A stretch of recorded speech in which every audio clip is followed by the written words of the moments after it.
Welcome to the TalentGrow Show, where you can get actionable, results-oriented insight and advice on how to take your leadership, communication, and people skills to the next level and become the kind of leader people want to follow. And now, your host and leadership development strategist, Halelly Azulay. Welcome back. This is Halelly Azulay. I'm your leadership development strategist, and you're listening to the TalentGrow Show, episode 18. My guest is Michael D. Simmons. I love to read the work that Michael puts out, and I was so excited when he agreed to be on this podcast because I really love his voice and his ideas and so much research that he puts into what he shares with the world. He's really prolific and very profound. And I think that you'll enjoy our conversation because he's also a really down-to-earth guy. So Michael and I talk about what are some of the things that are maybe different about building relationships in the 21st century. And what is something that is surprisingly counterintuitive about connecting people and ideas that he has found through his extensive research on the subject. We talk a lot about this concept of being a broker or a bridge builder or an expert generalist or a T-shaped person. What are all those things? Well, listen and you will find out. I think that you'll be as excited about everything that you will learn in this episode as I was. And I really look forward to hearing what you thought about it if you leave me a comment or send me an email after the fact. Thanks for tuning in. Here we go. Michael D. Simmons, episode 18. Welcome back to the TalentGrow Show. I'm Halelly Azulay, your leadership development strategist. And this week, I have a great guest, Michael D. Simmons. Michael is a serial award-winning entrepreneur, a Forbes columnist, best-selling author, and an internationally recognized keynote speaker. And he's also the founder of a company called Impact, which helps build the entrepreneurship ecosystem globally. That sounds really cool. And I know he's also working on some other things, but I'll let him talk about that or tell us when he can talk about that when we have this amazing conversation. Michael, welcome to the TalentGrow Show. Thank you so much, Halelly. I'm so excited to be here. I appreciate your being here very much, and I can't wait to share what you know with our listeners. I became aware of you through a mutual contact of ours, Derek Coburn, who is the guy who wrote the book on how to network. So it's really appropriate that our networking connection started with the guy who teaches networking. Exactly. Yeah. And I've been following your column. I love the things that you write about in Forbes. I think that you're a very curious kind of person. I think we have that in common probably. And so it's just fun to see how you chase down your curiosity and do a lot of research and share that regularly with the world. So you do great work and thank you for that. Thank you. You're very welcome. So, the ideas that you share and where you are today have been built on the path of a really interesting journey, I'm sure. And all of my guests share a very brief overview of their journey, how they got to where they are today. Would you share that with our listeners, please, Michael? Yeah. Well, on the professional side, I started my first business when I was 16 and basically got hooked from there. And, I started being really interested in social entrepreneurship pretty soon after. And I became interested in the power that entrepreneurship had to change my life, where I just realized like this whole new world that wasn't there before. And that's when in college I started writing about entrepreneurship for entrepreneur.com. And I wrote a book. I started speaking, getting invited to speak from there. And then right after college, my wife and I, girlfriend at the time, we basically started a road tour across the country. We bought a 32-foot tour bus, wrapped it, and we've organized over a few hundred half-day conferences at colleges and universities. And a few years in, we kind of went off the road and brought in a team of people to help run it. That's amazing. It is a journey on a bus. Very cool. That is awesome. So, it's unique because a lot of people think about starting a business or they start something kind of really small, but you went big and you went big early. That's pretty amazing. What do you think fueled your ability to go for it? It's a good question. You'd have to analyze me at a deep level, so I'm not even sure the answer to that. But I'm not qualified to analyze you. I'm just a competitive person. I'm a curious person. I like doing, so I'm kind of had the personality of like leap before you look. So now later, that served me well in the beginning of my career to kind of get me into new worlds. And now I'm learning how to temper that and, be more thoughtful in how I make decisions as well. Makes sense. I mean, that's the maturity process. So, Yeah. it's interesting that on your website, you have a professional bio that's written in the third person like everybody else. But you also have this really cool personal story bio that's written in the first person. And I thought that you shared in there something really unique that you started doing. You said in middle school and in high school that there was this practice that you would take time to think about life and think about the world every day. How did you come about doing that? How did you do it either? Something for me, and I would say just a tragedy that happened for me when I was younger was my dad passed away when I was 8 years old. I'm sorry.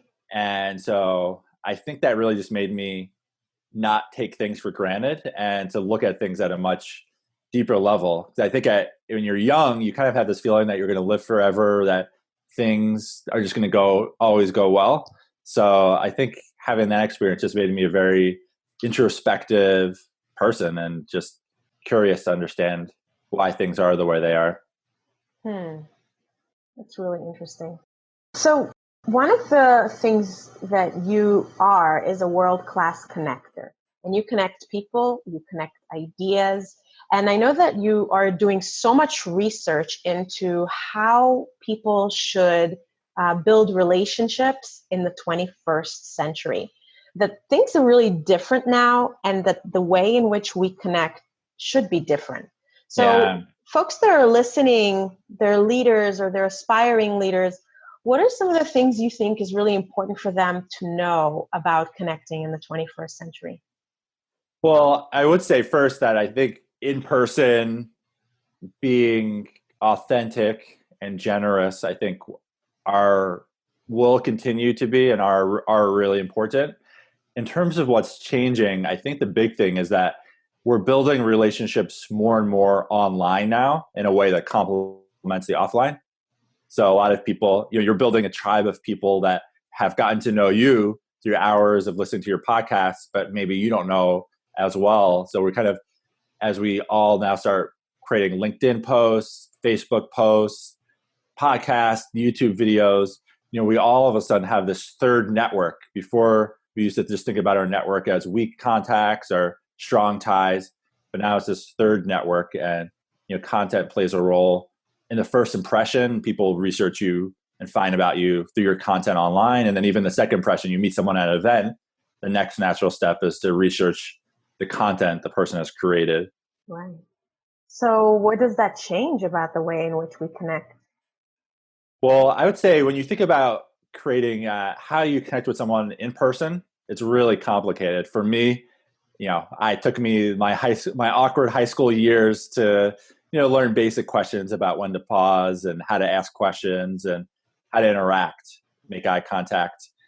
And I think we're now kind of in those awkward high school years of how do we create content online and how do we express ourselves, because it's a different, where online it's obviously synchronous where you can respond to each other right away. Offline, you really take a lot more time to think about, things.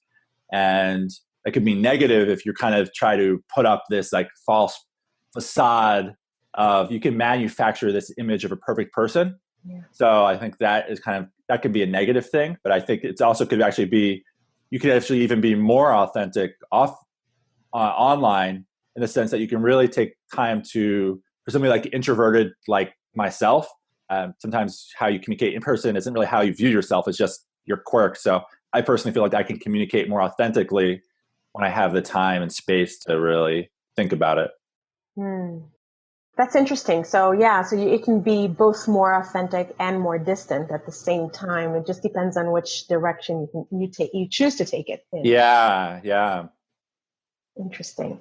Well, and I think that definitely for introverts, having some more time to reflect and choose your words is probably a very welcome relief from that face-to-face barrage of having to think on your feet and kind of put out half-baked bread. Yeah. And I think even for everyone, it's an opportunity to put out blockbuster content Hmm. So you can really put in the time to like, it wouldn't happen like in 15 minutes. It might happen like if you can really go deep and research a subject, synthesize it, and then share it with other people. Just in like 1,000 words, you could completely change how someone thinks about a topic. You could shape a conversation online. So I think that's a really big, there's such a large audience of people consuming content now. And if you take that extra time, you can reach them. And I think there's also a really big opportunity to connect to people at a more authentic level. So, and by sharing more of yourself. And I think we're online as a culture increasingly that, I think that supports that authenticity, where maybe offline, you really expected to do it with the people only close to you. And it's kind of awkward if you start, sharing too much about yourself to like people you don't know really well. Where online, it is kind of like there's in a culture where it's okay to do that. Yeah, that's true. I haven't thought about that. How awkward that would be if you'd be like in the line in the grocery store and you're like, "Hi, I just had a baby," and and they're like, "I don't know you. You're really weird, lady." Exactly. Like we put it on Facebook. I don't know if you've seen this. There's been this flurry of people, proclaiming their privacy on Facebook, and I exalt that Facebook shall not use my stuff. I'm like, you're on Facebook. You can't make them not share anything that you're writing. If you want it to be really private, you probably just shouldn't say it anyway. Right. We are, when you think about it, it's amazing how much open we've gotten in society. I remember in 2000, the idea of putting a photo on the website of yourself, like online, that was like pretty crazy. And I remember hearing the founder of Hot or Not speak at my school when I was in college, and, him talking about that challenge of like, trying to create like a dating type app and people don't want to upload photos, but now it's kind of second nature to do that. So our society has changed a lot in that way. That's true. And even if you think about it in the corporate world, I sometimes reflect on how it used to be a choice you had to make in your office, like what you display in your office that shows your personal life or your personality, and how some people, wanted to kind of have a very professional facade, and they wouldn't put up pictures of their kids in their office, Right. And now you've got like, drunk photos and pictures like hiking with your kids, and they're like out there for everyone to see in perpetuity. Yeah. And you can't separate those personas anymore. Yeah. There's In the public. There's a great researcher, I've really enjoyed her writing, named Dana Boyd. She works for Microsoft, and she calls it context collapse.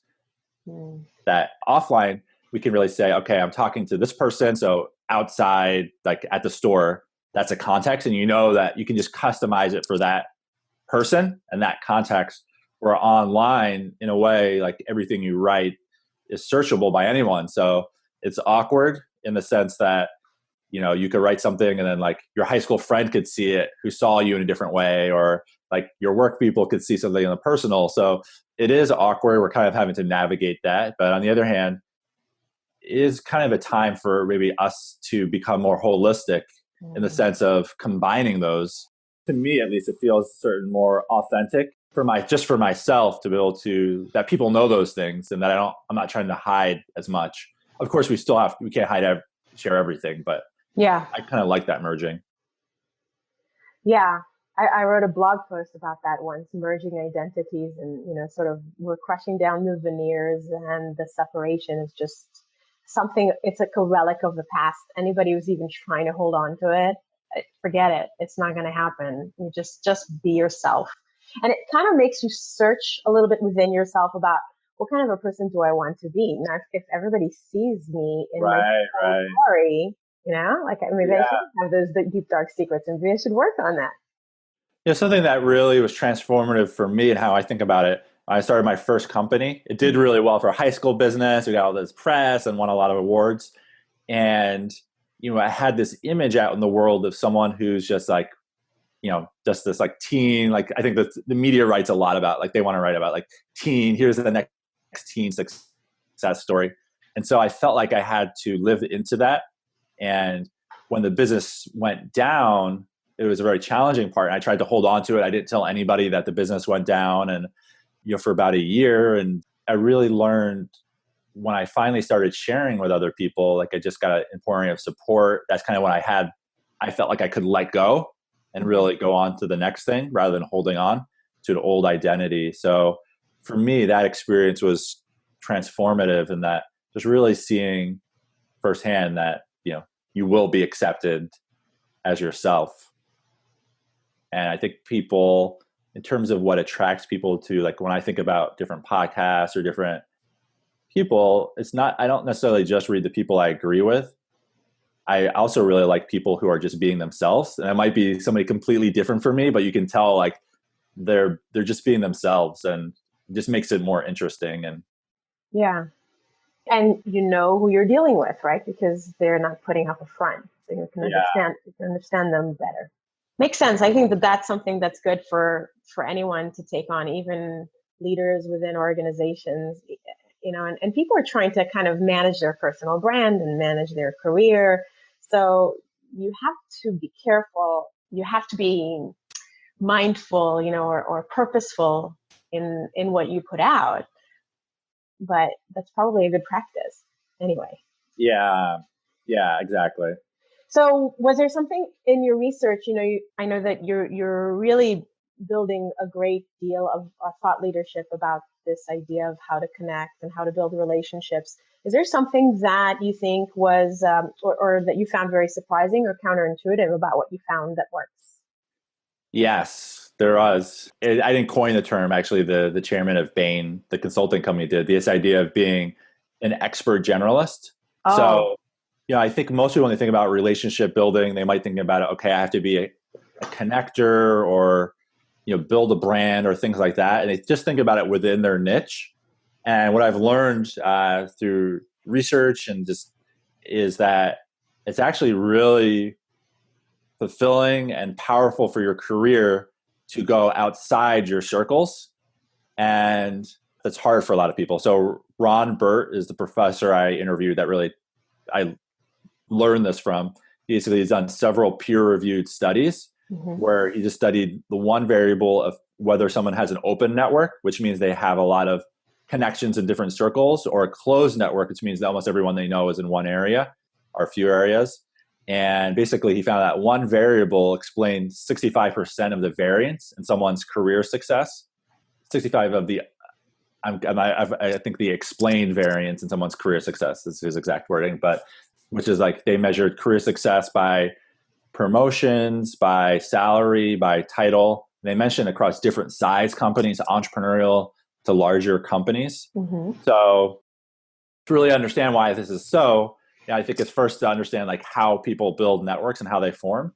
So if you just pictured a room of people who are meeting each other for the first time, what's going to happen is you're going to have people start connecting, and then people who are like each other are going to connect and resonate with each other more, which is homophily.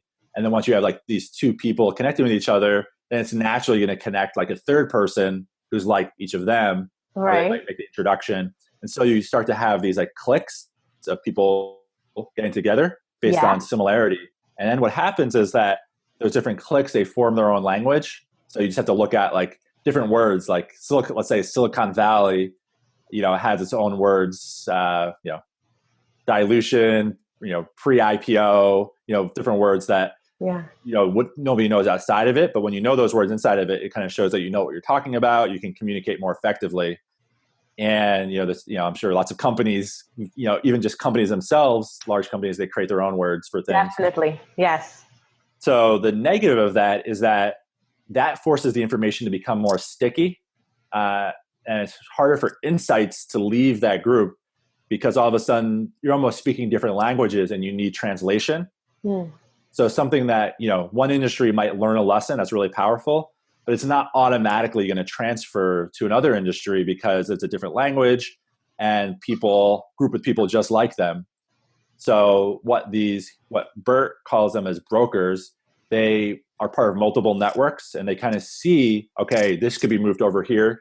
They're able to speak both languages and they can translate and help move information or make introductions of people across those lines. And that's how he explained the success that brokers have.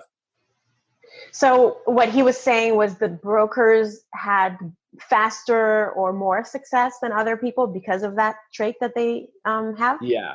Yeah. I don't know. He didn't say faster, but the more career success. More career success.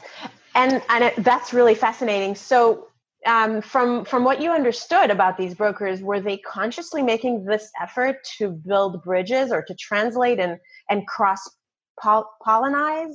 Or was it something they just sort of naturally did and didn't notice? He didn't really go into that in his research. However, I've thought a lot about that, and really followed different strands about okay, let's say you want to be a broker. How do you do that? And so I've thought a lot about that, and I think the very first key to being a broker is making the decision to be open to experiences that are different. And it sounds really basic, but I think once we hit our career, go into our career, we have much more to do than we could have done in a day. There's this pressure to really over focus on efficiency, getting as much done in as little time as possible. Mm-hmm. Being a broker, connecting to new worlds, it's almost a different mindset because let's say I'm just making this up. Like, let's say I went to like a biology or biotech conference. This is outside my area. It's going to take a little while. It's going to be uncomfortable to meet people that I don't know, to learn a new language. The benefits aren't going to be as clear up front because it's just a whole new area. But then over the long term of doing that, you're going to be much more innovative and have, be able to make connections that other people wouldn't. But I think in the short term, it's something that's hard for people to do. It'd be easier to read a business book, the next popular business book that everyone's reading, than a book completely outside of the area that no one else in your field is reading.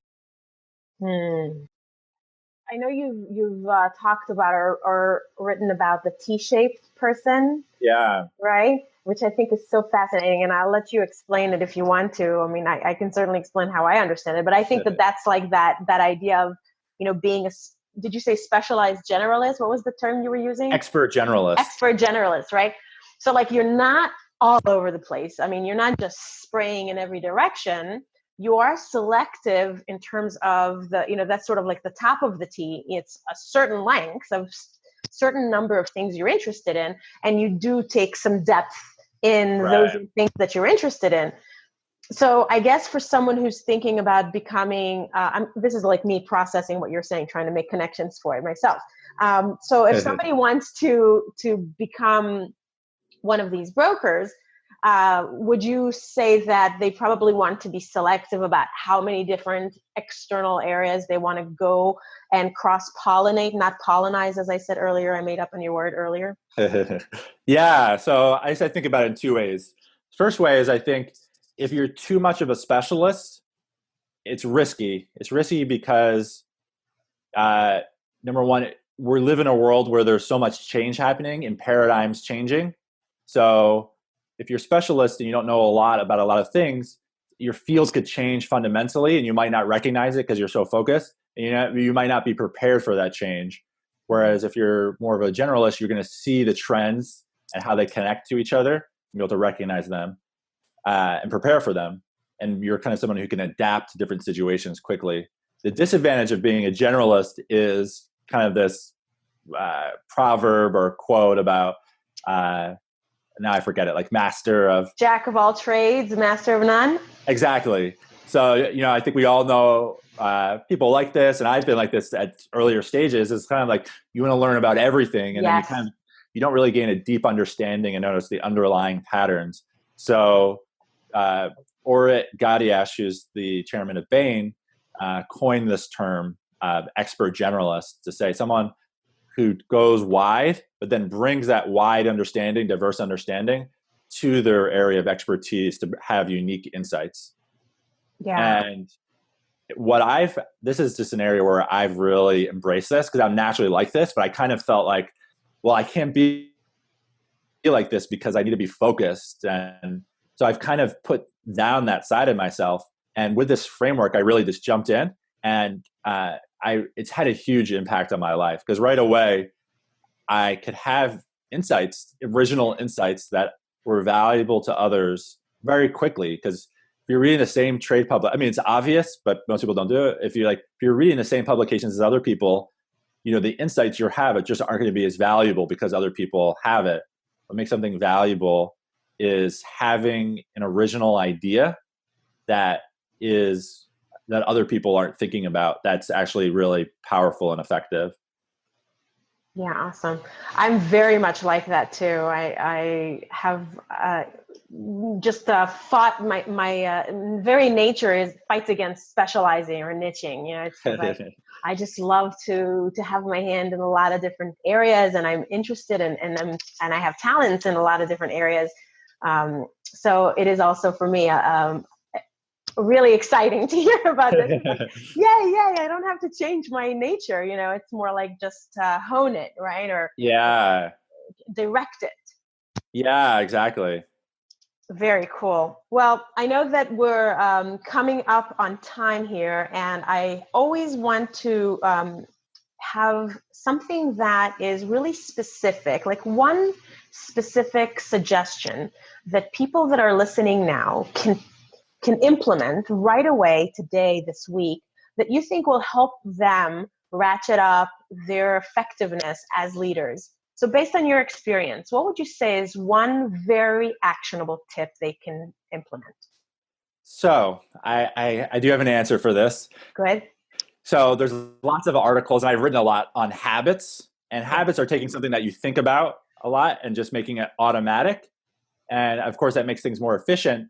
But I would say that people should also have a habit of doing things that are uncomfortable, that are outside their comfort zone and outside their knowledge area, and try to set aside time every day or every week to go outside and do that. And there's this wide body of research on expert performance and deliberate practice. And two of the keys to deliberate practice are number one key is to have variation. Is if you practice the same thing over and over, and you don't try to get better, then you're not going to improve. And I think adding that habit for variation will have a really big impact for people. That's a neat idea. Can you give maybe one specific example, either that you've done or that someone has done, that can help get this more concrete? So one is I would look for, let's take your reading habit. It could be articles or books. Mm-hmm. I would look for people, disciplines that bridge your discipline. So I'm just making this up. Let's say somebody's in tech, mm-hmm. to read a book on biotech. Or when I was writing on relationships, it was natural for me to interview people in network science because network science is around relationships. The reason that's easier is it's much easier to go to something that bridges it because you already have you already understand, you can kind of leapfrog because you already have a base understanding. Whereas if I had jumped right into biology or mathematics or something like that, it's like learning a whole new language. Maybe it's the difference between like going from like learning Spanish to learning French versus learning Spanish then learning Chinese. Yeah. So if you can kind of try bridging from discipline to discipline, it's a lot easier and you get rewarded much more quickly. It makes a lot of sense. Okay, so listeners can, as an example, read something that's outside of their own general discipline or their own area, but that has maybe, like if it's a Venn diagram, it kind of crosses over a little bit or has some kind of overlap so that it's not a complete leap into a zero context whatsoever. Yeah. Okay. And the exciting thing is you kind of build up this web of knowledge of all these interrelated areas and how they connect to each other. And you're able to understand deeper principles from that. And I think for me, the exciting thing is all of a sudden it dramatically accelerates your learning because new thing you're exposed to, you have this context you can bring to it. And it's hard to explain the acceleration that happens in your learning as a result of this. I love it. Great. Thank you so much. So what's something that's exciting on your horizon? What are you super charged up about right now?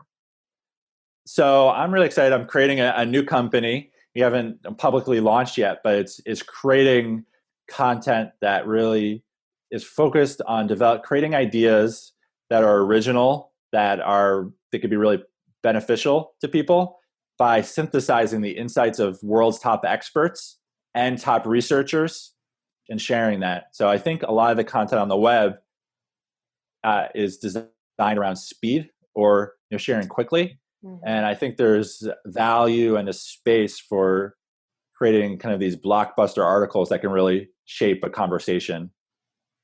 Wow, that sounds exciting. Well, I can't wait to see more, to hear more. So how can people keep in touch with you and hear more about what you're working on and ask questions or just in general get to know you? Well, I'll share my email, Michael, Michael, at IEM as in man, P as in Paul, ACT.com. So Michael at impact.com. And I'm on Twitter under Michael D. Simmons.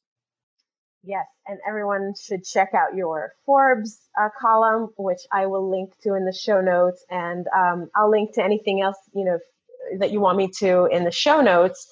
I really appreciate your insights and sharing that with the TalentGrow show listeners today, Michael. I appreciate the work that you do. I think it's exciting, and thank you for being a curious person. Thank you for sharing that with us. It's so nice to meet you in person, virtually like this, and I'm really honored that you had me. Great. Thanks, Michael. Everyone, make it a great day. So what is something that you can do today that takes you outside of your discipline, outside of your clique, outside of your network, and stretches you a little bit so that you can begin to grow your own learning and also to grow the value that you add to others? As Michael said in his research, this is something that's going to accelerate your career. So there is no downside to it. I hope that you'll do something. And I want you to tell me what it is. Please go to the comments on the page on my website that has the show notes for this episode, which of course links to Michael's website and to some of the research that we mention and to the ways in which you can keep in touch with Michael. That's talentgrow.com/podcast/episode 18. And just go to the comments and tell me, what are you doing to become a bridge builder? I really would love to hear it. If you're not already signed up for my newsletter, this is a great opportunity for you to also do that. It's right there in the bottom of the show notes. And I would love to welcome you to that distribution list and to send you some really great tips and ideas and articles and links. It's very short and easy to read and very upbeat. And that comes out twice a month. So join the newsletter, be part of my group, and I'd love to keep in touch with you that way. Hey, thank you for listening. I appreciate you. Make today great.